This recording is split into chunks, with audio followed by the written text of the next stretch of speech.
Livro de Gênesis, capítulo 4 e versículo 8, diz a palavra do Senhor: E falou Caim com o seu irmão Abel, e sucedeu que, estando eles no campo, se levantou Caim contra seu irmão Abel e o matou.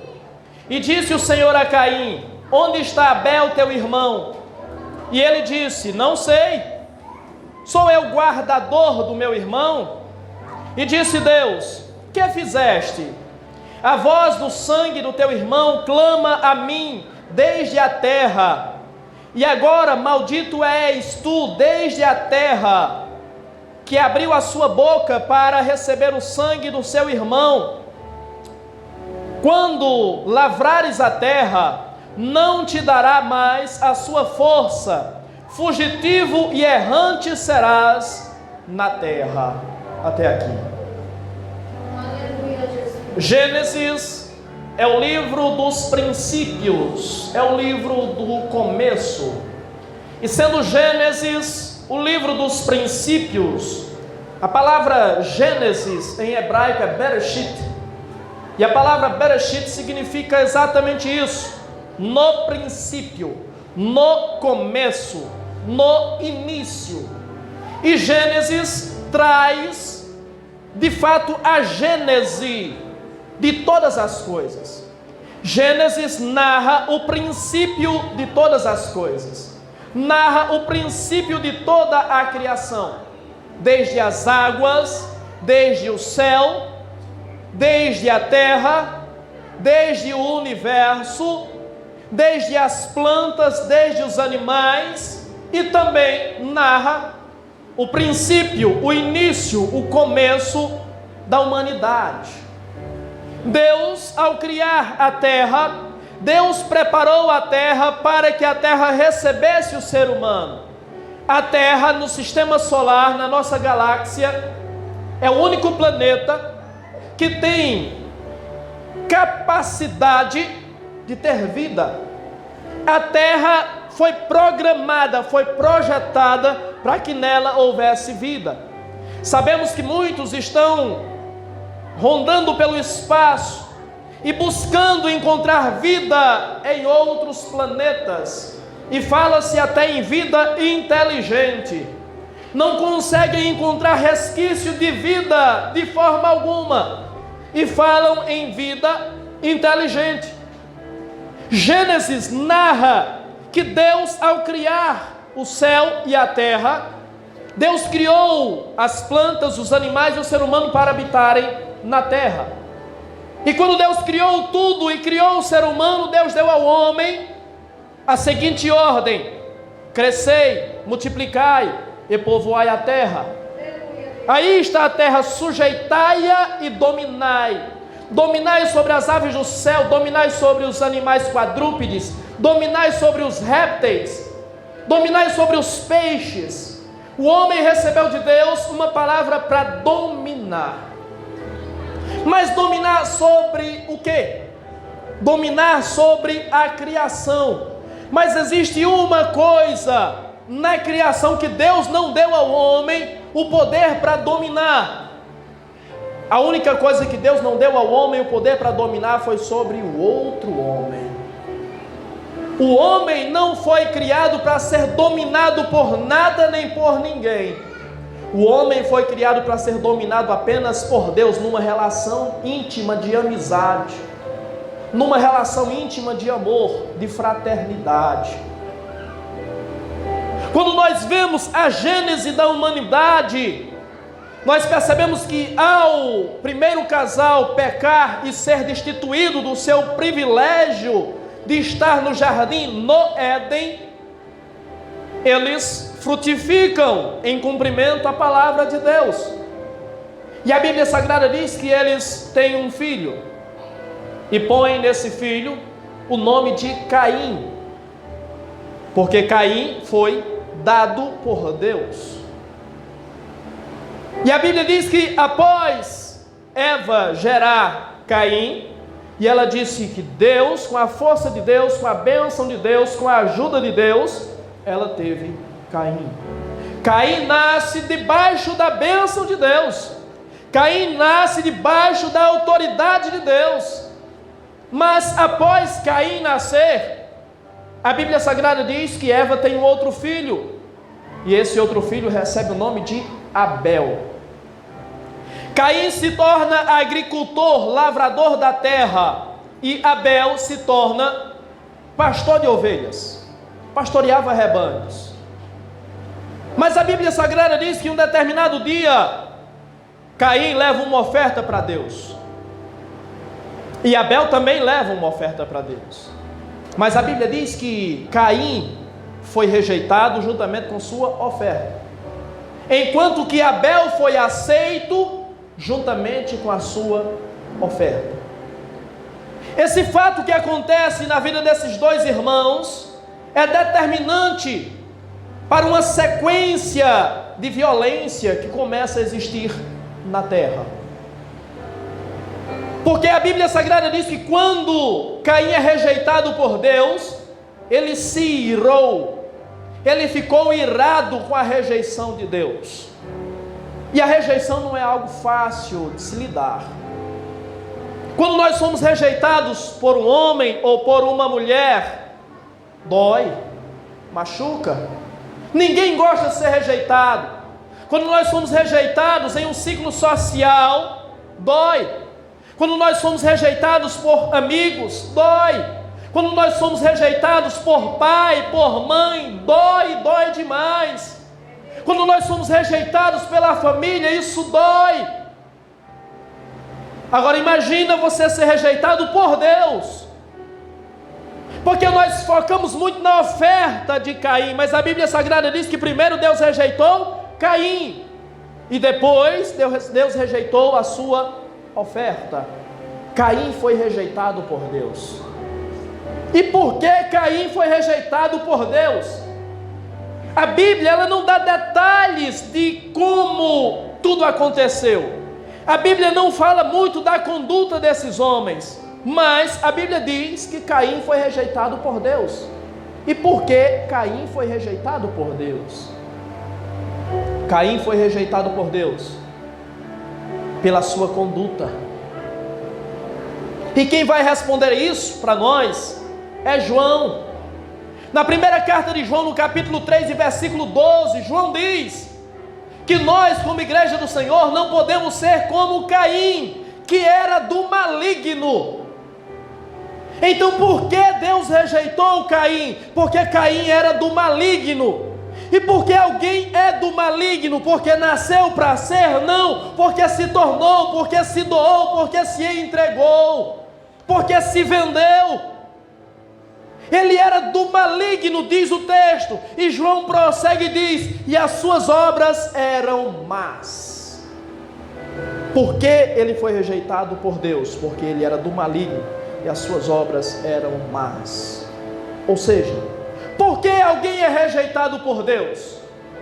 A sequência do texto e a atitude de Caim após a rejeição revelam por que ele foi rejeitado por Deus. As nossas atitudes, a nossa conduta revela porque Deus nos rejeita. Ninguém estará enganado, ou ninguém poderá se enganar. Se alguém é rejeitado por Deus, a sua conduta vai mostrar por que você foi rejeitado por Deus. Porque Deus não te recebeu, porque Deus não te aceitou, porque Deus não permaneceu com você. Observe que Caim nasceu debaixo da bênção de Deus, com a ajuda de Deus. Mas no desenvolvimento da sua vida, as suas atitudes o afastaram de Deus. As suas atitudes afastaram Deus dele. Por isso ele foi rejeitado por Deus. A Bíblia Sagrada diz que após a rejeição, a Bíblia Sagrada diz que ele criou ódio. E ele nutriu esse ódio do seu irmão. Mas a pergunta é: o que o seu irmão fez contra ele? O que o seu irmão fez para afetá-lo tanto? Abel não fez nada contra Caim. Mas por que ele começou a odiar tanto o seu irmão? A Bíblia Sagrada diz que quem o rejeitou foi Deus. mas ele passou a odiar o seu irmão.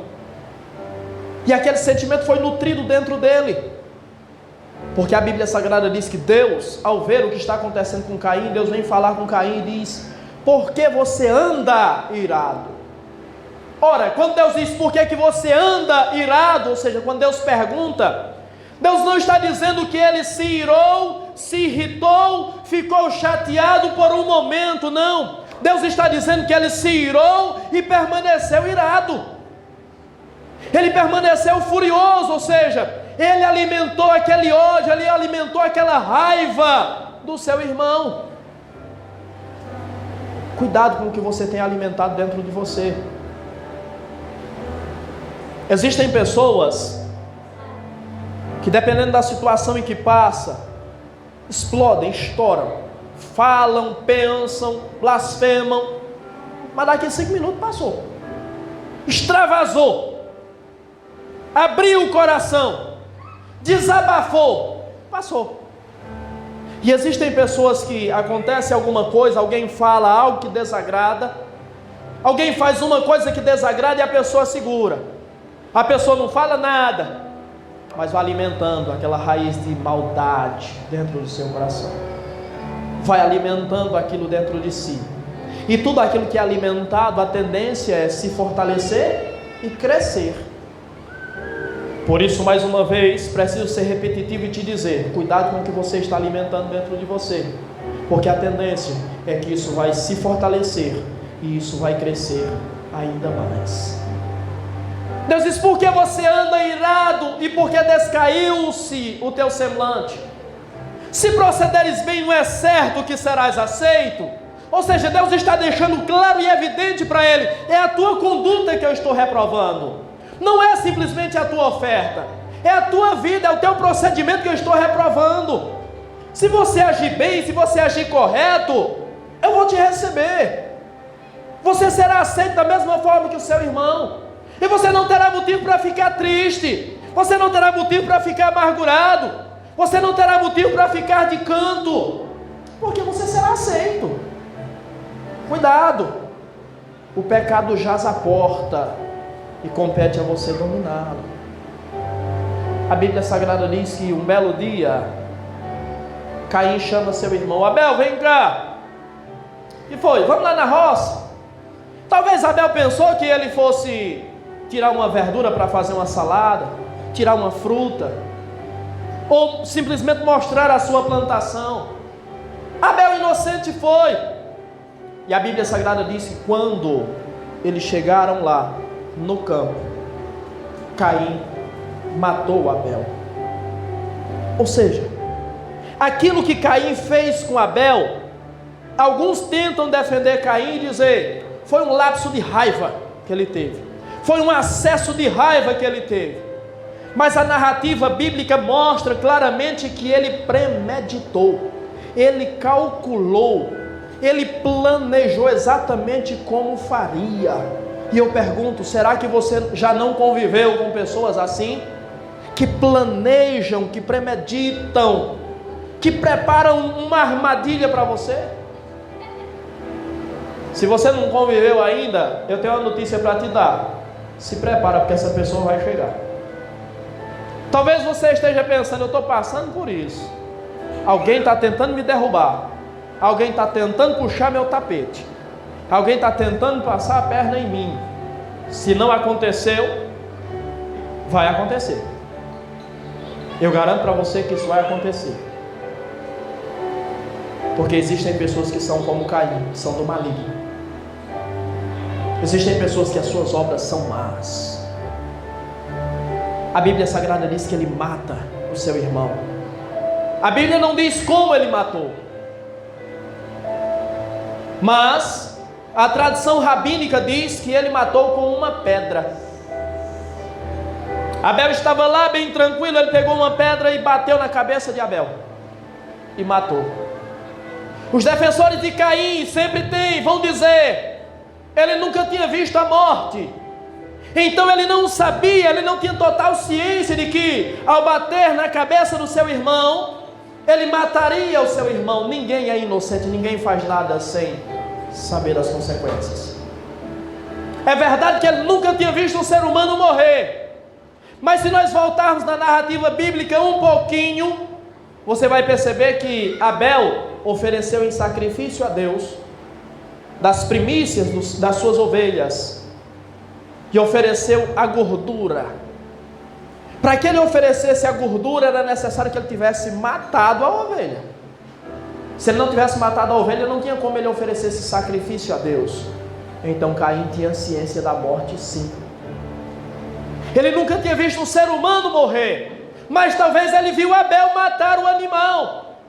E como é que ele viu Abel matar o animal? Talvez com uma paulada na cabeça, talvez com uma pedrada na cabeça. Ele tinha experiência com a morte, ele sabia como funcionava a morte. Ele premeditou a morte do seu irmão, e ele matou o seu irmão consciente do que estava fazendo. Deus quer nos falar hoje sobre comunhão. Deus quer nos falar hoje como devemos proceder e tratar com os nossos irmãos. Deus quer nos falar hoje de que forma temos nos relacionado com os nossos irmãos. Deus quer nos mostrar nessa noite que talvez alguns de nós estão dando vida para os nossos irmãos e outros estão matando os nossos irmãos. Como é difícil a convivência em comunidade, sendo que Deus nos chamou para a comunhão, Deus nos chamou para a unidade, para a união, mas como é difícil viver em comunhão, como é difícil viver em irmandade, em unidade. Caim matou seu irmão, e muitos de nós estamos matando os nossos irmãos hoje em dia. Então, quando você vê entre irmãos guerra, contenda, picuinhas, entenda, isso não é novo. Isso vem desde os primórdios da história da humanidade. Isso é antigo. E nós precisamos aprender a conviver com isso, porque se nós, a partir de hoje, compreendemos que temos que zelar pela vida dos nossos irmãos, como Deus perguntou para ele: o que você fez? Onde é que está o seu irmão? E ele disse: por acaso eu sou o tutor do meu irmão? Por acaso eu sou o guardador do meu irmão? A resposta é sim, nós somos guardadores dos nossos irmãos, sim. Então, se você está guardando o seu irmão, mas o seu irmão está premeditando a sua morte, entenda isso. Isso não é privilégio seu, isso é antigo. Isso vem desde os primórdios da humanidade. E por que Caim matou Abel? E por que o irmão mata outro? Quais foram os motivos que levaram Caim a matar Abel? Talvez a inveja. E o que é a inveja? Nós sabemos que ele ofereceu algo a Deus e seu irmão também. O seu irmão foi aceito e ele não. Então ele teve inveja, ele teve ciúme do seu irmão. Mas a inveja é algo muito mais profundo do que o ciúme. Porque a concepção que temos de inveja é de que alguém quer o que é de outra pessoa. Não é essa a realidade, não é essa a real definição de inveja. Inveja, na realidade, é quando alguém se incomoda com o sucesso de outra pessoa. Quando alguém se incomoda com o êxito de outra pessoa. Então não é o que a pessoa tem, mas é o que a pessoa é. O que incomoda é o que a pessoa é. E o desejo do invejoso não é tirar da pessoa para si aquilo que a pessoa tem, mas é de ver a pessoa triste, é de ver a pessoa perder tudo. Porque às vezes alguém tem inveja de você e tem muito mais coisas do que você. O que incomoda não é o que você tem, mas é o que você é. O problema de Caim é porque ele olha em Abel e vê alguém que Deus recebe, que Deus aceita, alguém que é acolhido por Deus e ele não. Quando nós vemos alguém ser acolhido por Deus e nós sermos rejeitados, o que fazemos? O caminho é eliminar aquela pessoa? O caminho é apagar aquela pessoa? O caminho é tirar aquela pessoa, ou tirar daquela pessoa o brilho dela? Não. Há espaço para todo mundo. E Deus recebe a todos. e Deus aceita todos. O invejoso se incomoda com o brilho do outro. Não interessa se a sua luz está brilhando também, o problema é que a luz do outro também está brilhando, e ele quer apagar a luz do outro. Talvez a motivação de Caim ao matar o seu irmão foi a inveja, talvez foi o ciúme. Será que isso não é uma realidade na igreja contemporânea? Será que não existe muito disso dentro da igreja hoje? Ciúmes, inveja. E será que muitos não estão procedendo da mesma forma que Caim procedeu? O recado de Deus foi claro. Se você não tem espaço, observe a sua conduta. Se você não tem oportunidade, observe o que está acontecendo. Deus disse para Caim: se você proceder corretamente, você será aceito.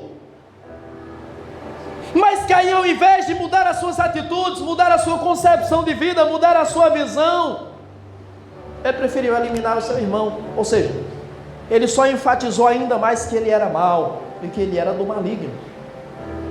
Aí nós entendemos o que a Bíblia Sagrada diz em João 8,44, que Satanás é homicida desde o princípio. Satanás estava em Caim quando cometeu o homicídio contra o seu irmão. O que fazemos quando não temos espaço? Tentamos eliminar alguém para que apareça?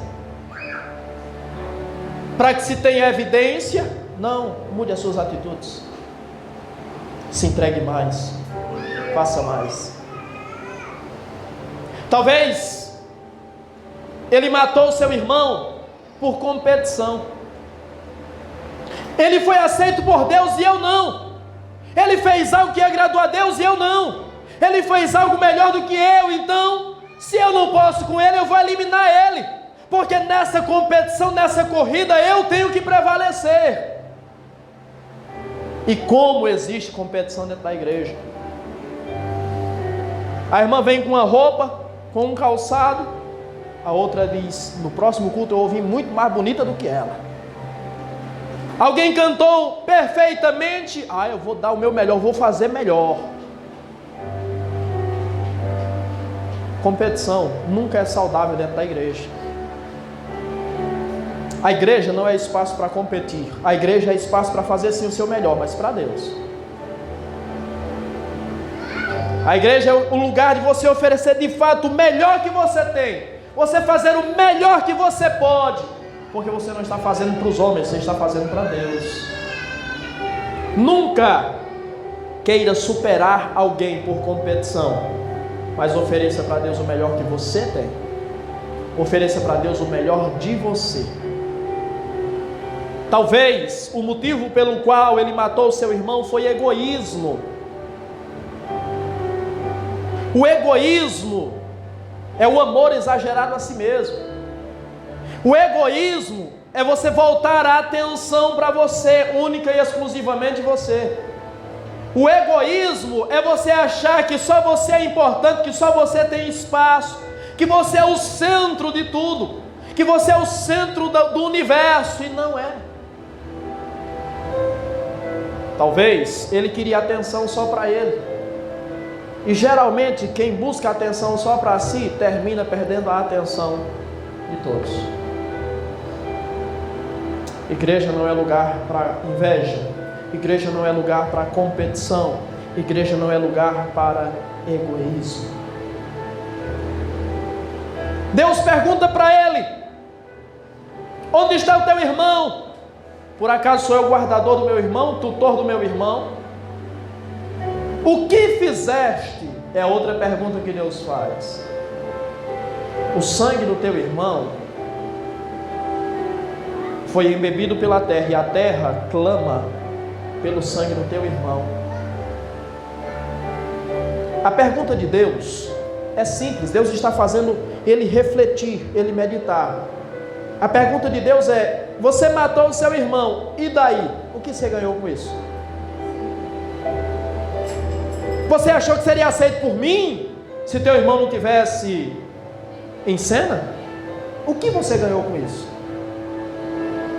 A pergunta é: quando você fere o seu irmão, o que você está ganhando com isso? Quando você machuca, quando você humilha, o que você está ganhando com isso? Ele não ganhou nada, porque se ele tirou Abel do seu caminho, Deus promoveu Sete, e ele continuou sendo rejeitado, e agora muito mais do que era anteriormente. Não é eliminando aquele que você toma por rival que você vai ganhar destaque, que você vai ganhar notoriedade, que você vai ser aceito. Pelo contrário, é mudando as suas atitudes. Ou você muda as suas atitudes, ou você não será aceito por Deus.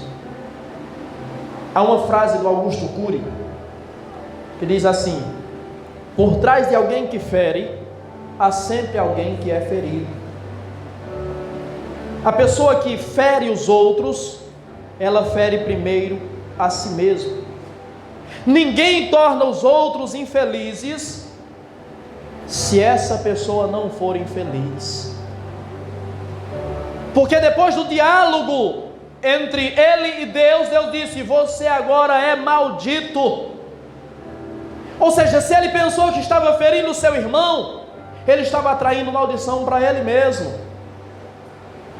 Por quê? Porque ele era mau. Então, por trás de alguém que fere, há sempre alguém que é ferido. Por trás de alguém que machuca, há alguém que está sendo machucado. Por trás de alguém que agride, existe alguém que está sendo agredido.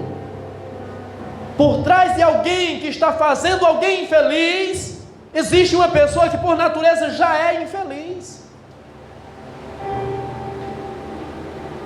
Ele se tornou maldito por causa da sua atitude.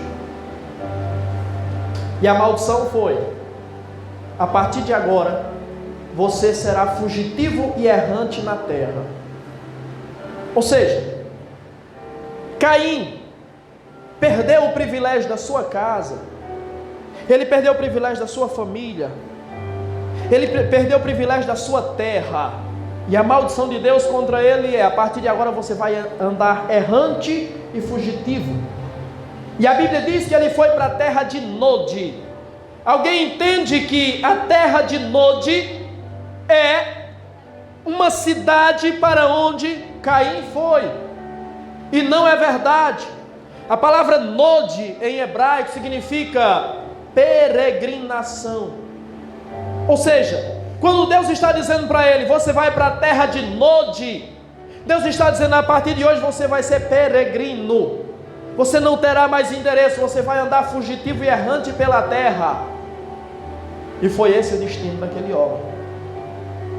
E na mentalidade dos povos antigos, ser excluído da sociedade era uma das piores maldições que alguém poderia receber sobre si.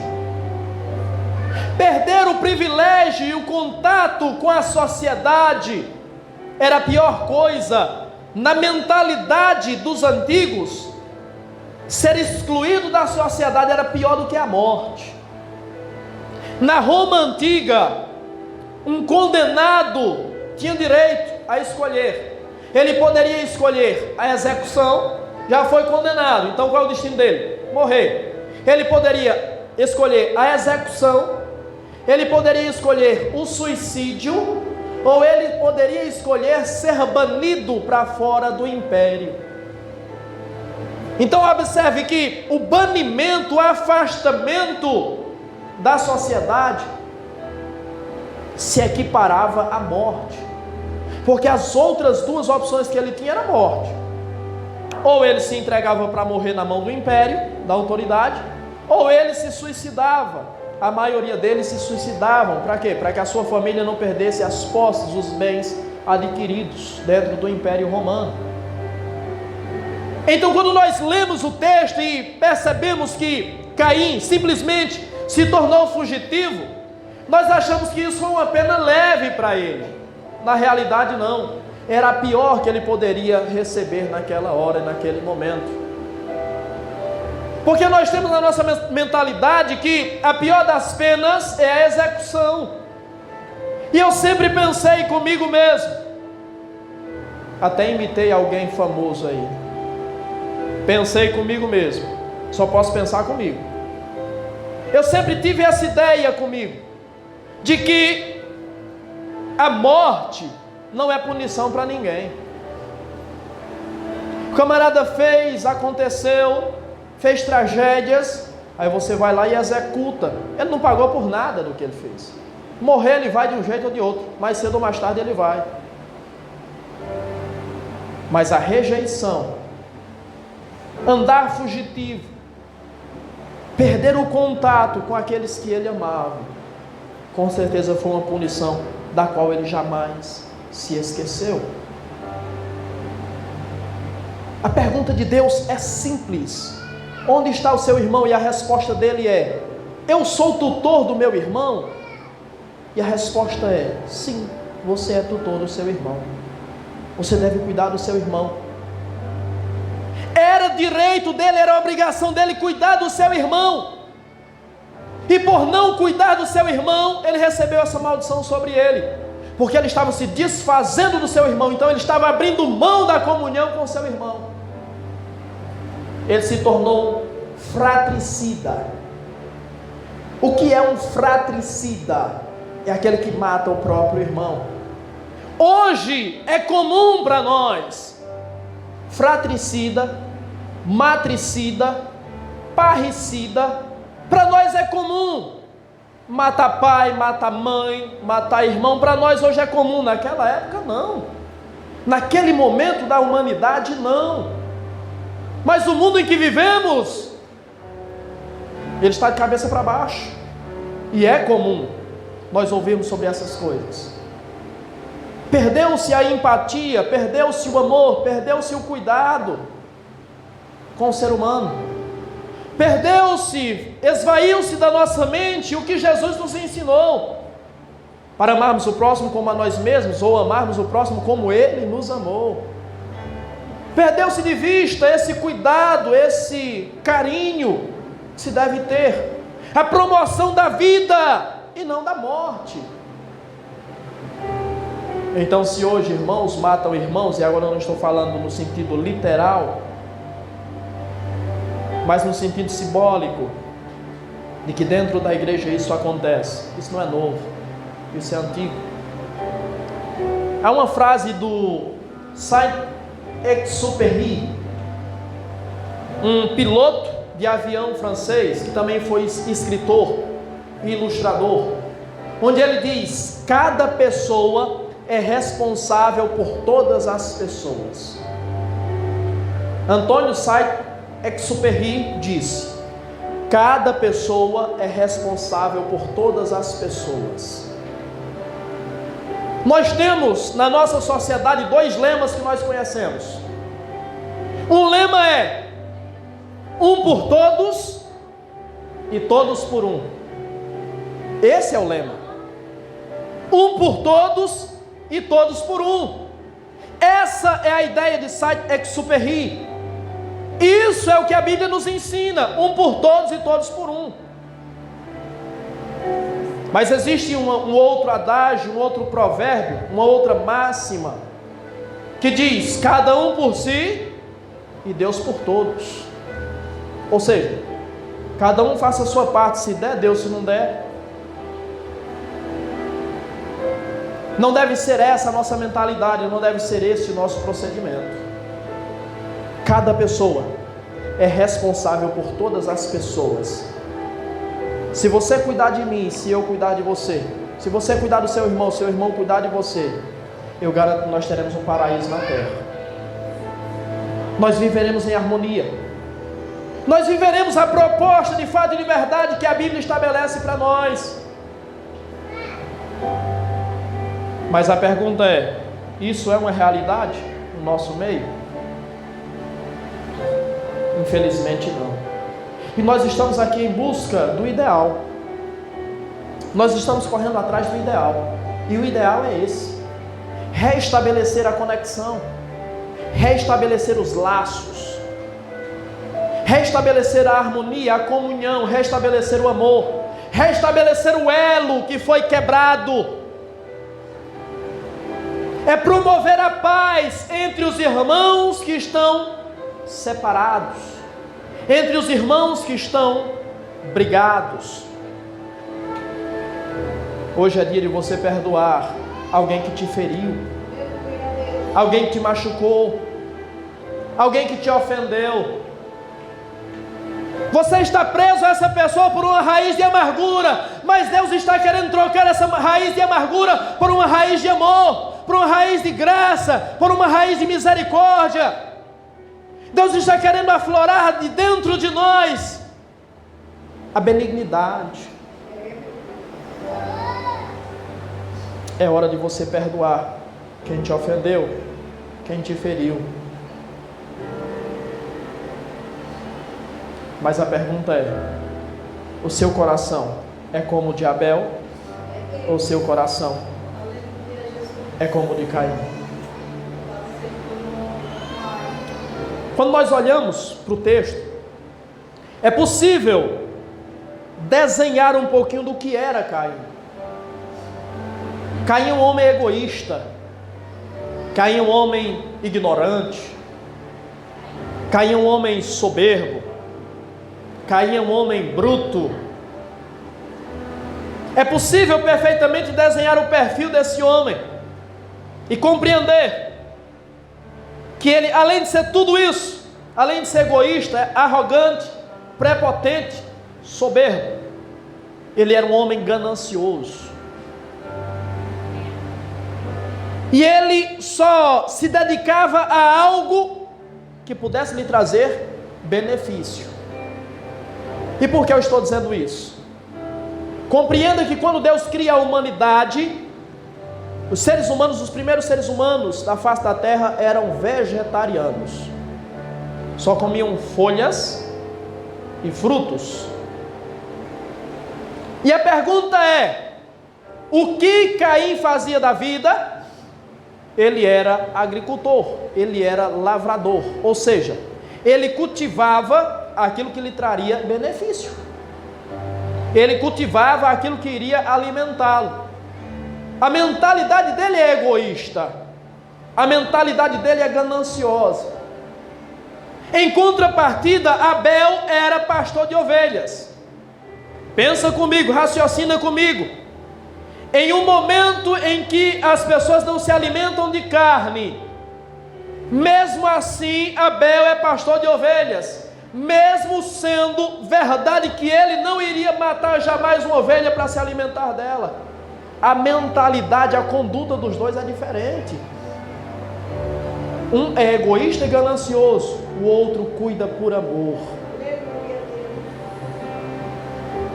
E esse símbolo do pastor, desde o princípio, é um símbolo de amor, é um símbolo de pacificação, é o símbolo de cuidado, é o símbolo de atenção.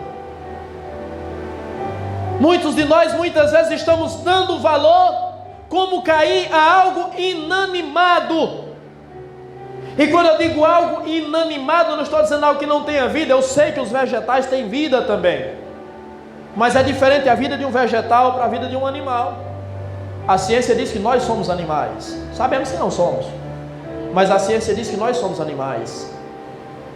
Inanimado é aquilo que não tem movimento, mesmo que tenha vida, como o caso dos vegetais. Aquilo que não tem ação.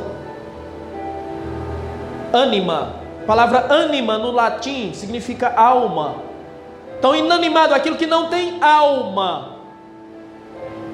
O pastor sempre cuidou daquilo que tem ânima, daquilo que tem alma.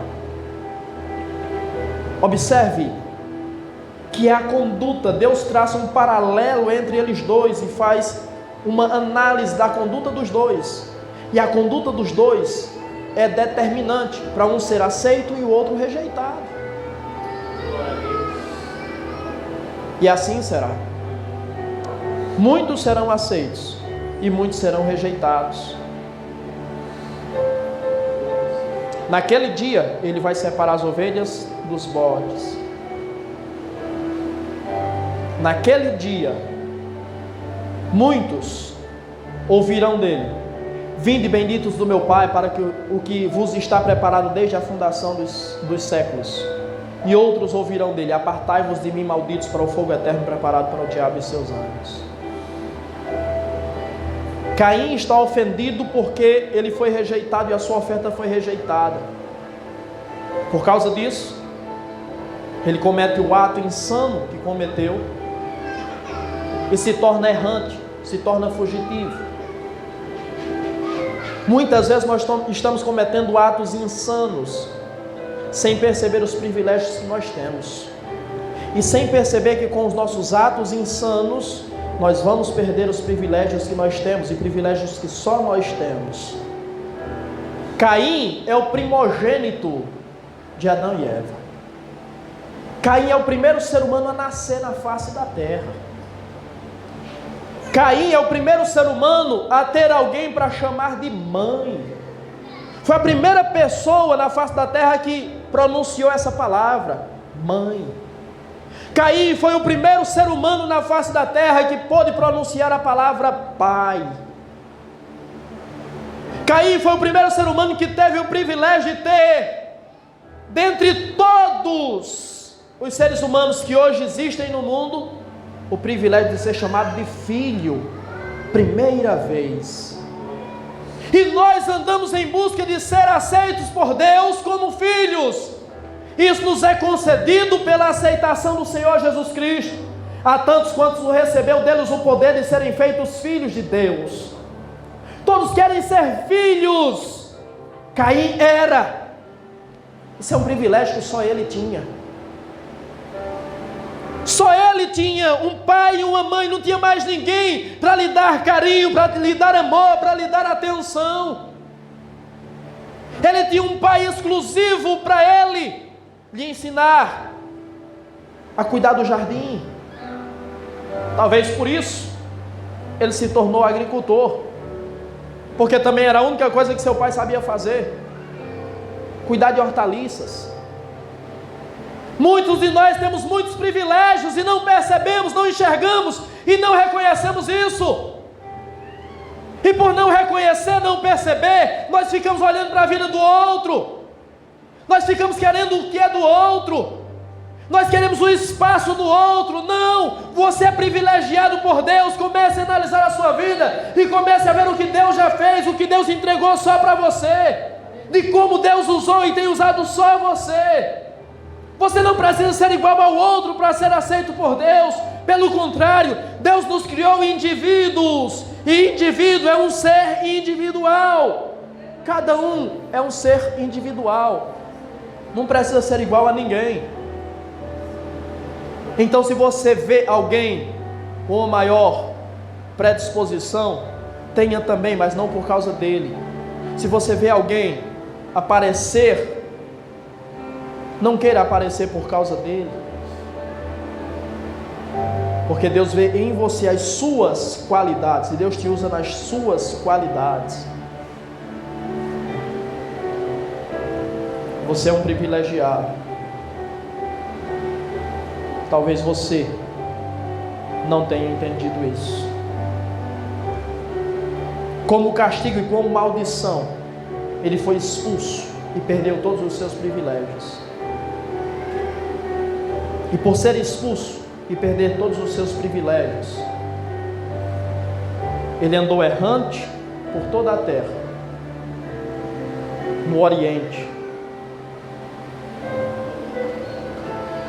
A Bíblia Sagrada diz que ele casou-se, e diz que ele estabeleceu família também, mas ele sempre foi nômade, ele sempre foi errante. A lição que Deus nos quer trazer nessa noite é de que devemos preservar os nossos irmãos para termos firmeza, para termos lugar fixo na presença de Deus. Em Provérbios capítulo 6 tem um texto muito forte.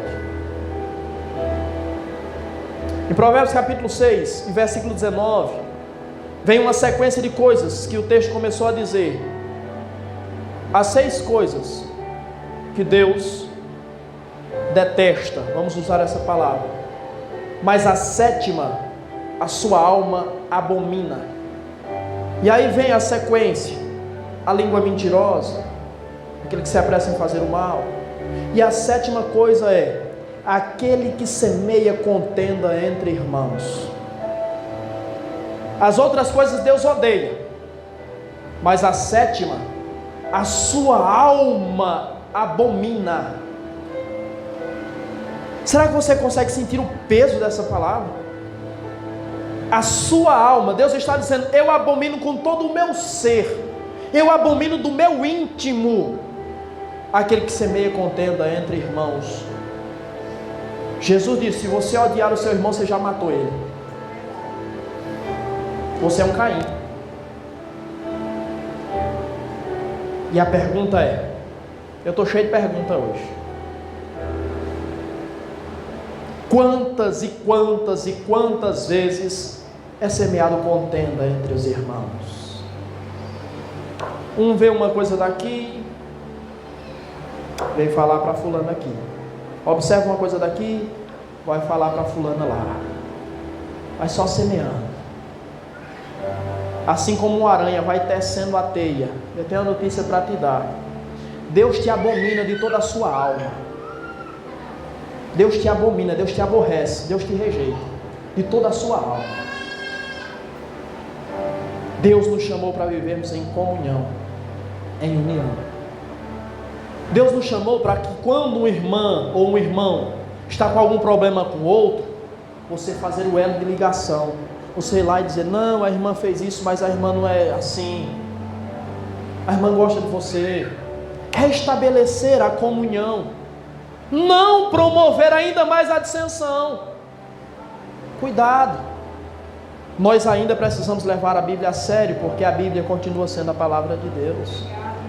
Ela não deixou de ser palavra de Deus, não. E quando eu leio um texto como esse, dizendo que Deus de toda a sua alma abomina, eu sinto o peso dessa palavra.